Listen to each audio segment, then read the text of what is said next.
อ่าบายดีน้องพี่น้องเฮาอยู่กับเจ้าสร้างสายเนาะคลิปนี้เฮาก็สิมาม่างเนาะม่างเพิ่งถ่ายเฮาออกใหม่เนาะเพราะว่าเฮาตัดยางตีนรถใส่แล้วมันใส่บ่ได้เนาะเพราะว่ามันหันแน่นแล้วมันเปดออกเดี๋ยวเฮาไปเบิ่งนํกันเนาะในการ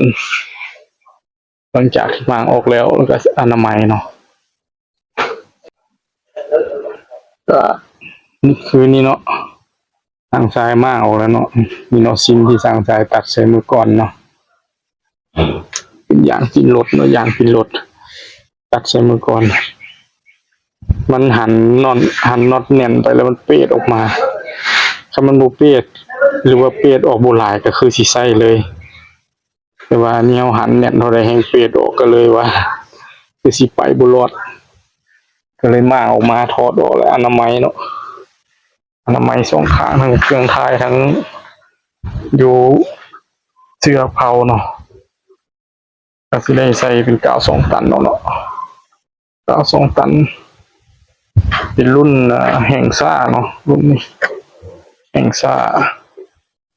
เดี๋ยวทาใส่แล้วก็ที่ประกอบเข้าไว้จนกลัวมันแห้งสนิทพุ่นแล้วจังสิได้มาเติมน้ำมันใส่เนาะเติมน้ำมันใส่แล้วก็จังสิได้ประกอบเข้ากับตัวรถเนาะตัวรถก็ถือว่าเสียเวลาไปโดนเติบเนาะกับเครื่องถ่ายนี่เนาะเวลาหลายเติบบทสันเวียเขาเดินไปหลายคนนี้ละมันเสียเวลาน้ำเครื่องถ่ายนี่ว่าเนาะการดัดแปลงเนาะการดัดแก้แต่งต่างๆเนี่ยมันก็ย่อมมีความเสี่ยงอยู่แล้วเนาะในการที่ว่าเฮาเฮ็ดไปแล้วมันอาจสิบ่ได้ตามดังใจที่เฮาคิดเนาะแต่ว่าเฮาก็คอยดัดแก้ไปเรื่อยๆล่ะเดี๋ยวเฮาไปเบิ่งต่อนำกันเนาะว่า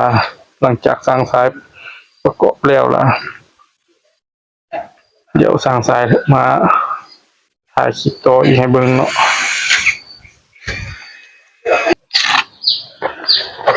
มันก็บีบ2 หลอดมาใส่กันบีบ2 หลอดใส่กันคนให้เข้ากันเนาะ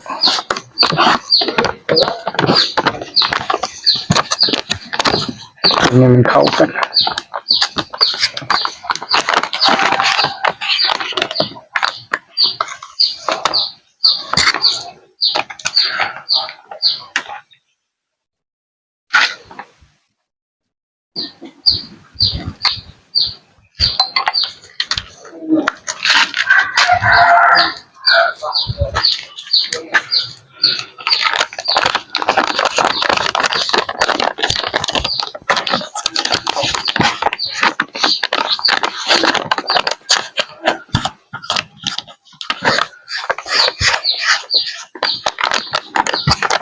คนให้มันเข้ากันดีๆเอาเพื่อจะไปค้าใส่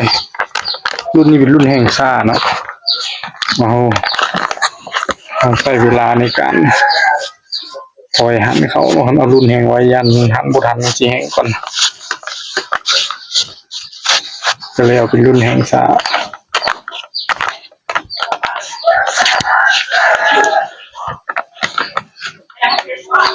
นี่ก็น่าสิได้แล้ว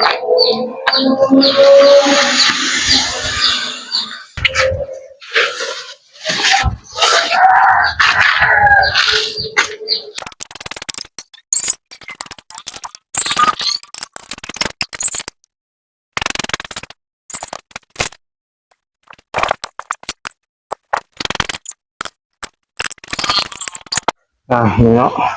สิไปข้างเดียวนี่เนาะสิได้แล้ว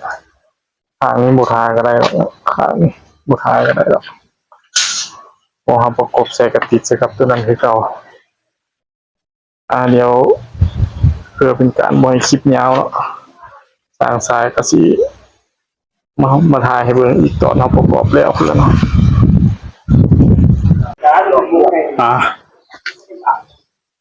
ติดกาวแล้วละประกอบเข้าแล้วละใส่กาว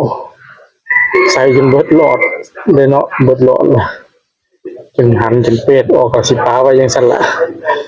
โบกล้าอนามัยออกมาพอยานมันหัวอีกก็คือว่าสิปาไว้จังซี่ล่ะกลัวมันสิแห้งดีๆคันขูดออกง่ายก็สิขูดออกคันขูดออกบ่ได้ก็สิปาสิเลยประมาณนี้เนาะติดกาว2 ตันเลยสิหัวอีกบ่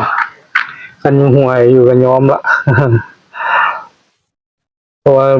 บ่เห็นบนหัวบนอื่นเนาะนอกจากบนนี้เนาะบ่เห็นบนอื่นว่าหัวเนาะแต่ว่าบนนี้หัวเนาะก็เลยคิดว่าต้องเป็นน้ำมันเฮาใส่กาวดำธรรมดามันก็ปักกินอาจสิบ่อยู่เนาะก็เลยใส่เป็นกาว2 ตันเลยตัวนี้ก็คือว่าซึมหน่อยเดียวเนาะบ่ซึมหลายหรอกตัวนี้แต่ถ้าซึมแห้งอีหลีก็เปลี่ยนบ่ยากปานใดหรอกตัวนี้เอาซื้อซินมาเปลี่ยนแล้วก็แล้วมันก็บ่ได้มางหลายเอาเปลี่ยนอยู่ค่ารถก็ได้เนาะสำหรับซินตัวนี้แต่เบื้องต้นเฮาตัวที่เฮาได้มางออกมาเข้าเรื่อยๆนี่แหละมันยากเนาะเฮาต้องได้เฮ็ดให้มันดีๆให้มันบ่รั่วถ้าตัวนี้บ่รั่วแล้วก็ถือว่าใช้งานได้ละในการนั้นประกอบนี่ก็สิประมาณนี้เนาะในมือนี่ก็สิได้ปาไว้ให้มันแห้งก่อนเอาไว้อาจสิเป็นมื้ออื่นมื้อฮื้อสิได้มาเติมน้ำมันเข้าไปประกอบเผาใส่แล้วก็เติมน้ำมันเข้าไปเนาะเติมน้ำมันเข้าไปแล้วก็จังสิเอาไปใส่ติดตั้งใส่ในตู้รถนั่นเนาะจังได๋ก็ฝากพี่น้องเฮากดไลค์กดแชร์กดติดตามให้สร้างสายนี่เด้อขอบใจพี่น้องเฮาหลายๆ